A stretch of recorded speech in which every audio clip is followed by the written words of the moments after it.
சுதந்திரம் அடைஞ்சதுக்கு அப்புறம் பார்த்தீங்கன்னா அந்த பொருட்களினுடைய தரம் இந்த மாதிரியான கான்செப்ட் பற்றிலாம் பேசுறதுக்காக சின்ன சின்ன குழுக்கள் 1960 ஸ்டார்ட் ஆச்சு.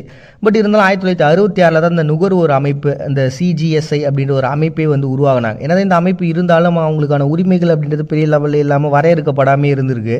அதனால பார்த்தீங்கன்னா ஒரு சில பகுதிகளில் இந்த வேர்க்கடலை எண்ணெயில் ஆர்கமென்னுடைய நச்சு சேர்க்கப்பட்டு அதனால் மூட்டு வீக்கங்கள்லாம் ஏற்பட்டு நிறைய பேர் பாதிக்கப்பட்டாங்க அப்படின்ற நியூஸஸ்லாம் அங்கங்கே வர ஆரம்பிச்சது. இன்னும் சில பொருட்களினுடைய தரத்தை பற்றியான கேள்விகள் நிறைய இடங்கள் எழுப்பப்பட்டுச்சு. அதை தொடர்ந்து 1986 பாதுகாப்பு சட்டமானது போடப்படுது. இந்த கன்சியூமருக்கான உரிமைகள் அப்படின்னு சொல்லிட்டு வரையறுக்கிறாங்க.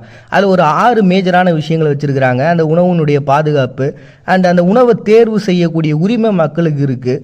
அதில் என்னென்ன பொருட்கள்லாம் கலக்கிறாங்க அந்த உணவில், அந்த பொருட்களில் இருக்குது அப்படின்றது அந்த சம்மந்தப்பட்ட டீட்டெயில்ஸ்லாம் நம்ம வாங்குறதுக்கான உரிமை நமக்கு இருக்குது.